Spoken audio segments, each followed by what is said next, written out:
Price Lord. Parveen Sultana அவங்களோட ஸ்பீச்சை நான் கொஞ்சம் நிறைய கேட்டிருக்கிறேன். அவங்களுடைய பேச்சுகளில் அதிகமாக மேடை பேச்சுகளில் அவங்க பைபிள்லேருந்து நிறைய காரியங்களை படித்து அதை பேசுகிறாங்க. அவர்களுடைய தலைப்புகளுக்கு ஏற்றபடி வேதாகமத்திலிருந்து சில சம்பவங்களை, சில சரித்திரங்களை படித்து இயேசுவை பற்றியும் வேதாகமத்தை பற்றியும் பேசுகிறாங்க. ரொம்ப நல்லது. இஸ்லாமிய ஒரு மதத்தை சேர்ந்த சகோதரி வேதாகமத்தை படித்து அதை புரிந்து கொண்டு அவங்க அதை டீச் பண்ணுறது அப்படிங்கிறது ரொம்ப ஒரு நன்மையான காரியம்தான். ஆனால் நான் என்ன யோசித்தேன் அப்படின்னா, இன்றைக்கு அவங்க வாசிக்கிறாங்க அவர்களுடைய பேச்சுக்காக, அவர்களுடைய அந்த மேடை பேச்சுக்காக அவங்க வேதாகமத்தை சில வச்சு எடுத்துக்கொள்கிறாங்க இல்லையா? இதுபோல் கிறிஸ்தவர்கள் சிலர் வேதாகமத்தை எப்படி படிக்கிறாங்கன்னா மனப்பாடம் பண்ணி படிக்கிறாங்க. எதுக்காக? சில காம்படிஷனில் செய்கிறதுக்காக, சில வினாடி வினா போட்டிகளில் எழுதி ப்ரைஸ் வாங்குறதுக்காக என்ன பண்ணுறாங்கன்னா பைபிளை வாசிக்கிறாங்க, அதுலேருந்து நிறைய படிக்கிறாங்க. கர்த்தருடைய வசனம் என்ன சொல்லுதுன்னா, கர்த்தருடைய வேதத்தில் பிரியமாக இருந்து இரவும் பகலும் தியானமாக இருக்கிற ஒரு மனுஷன் பாக்கியவான் அப்படின்னு சொல்லப்பட்டிருக்கிறது.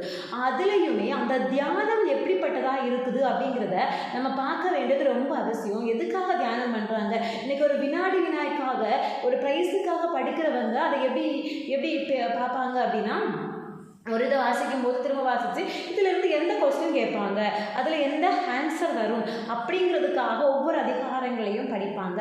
மனப்பாடம் பண்ணுறவங்க இதில் நம்ம சின்ன ஒரு புள்ளி கமா இந்த எழுத வேண்டி இருந்ததுன்னா இதெல்லாம் கவனமாக நோட் பண்ணுவாங்க.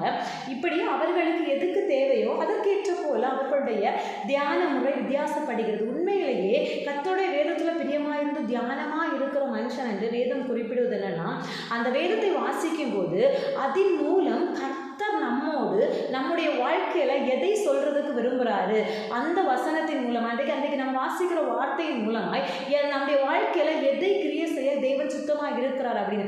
எப்படி மற்ற மதத்தில் இருக்கிறவங்க வேதத்தை வாசிக்கும் போது என்ன நோக்கத்தோடு வாசிக்கிறாங்களோ அதை பெற்றுக்கொள்கிறாங்க.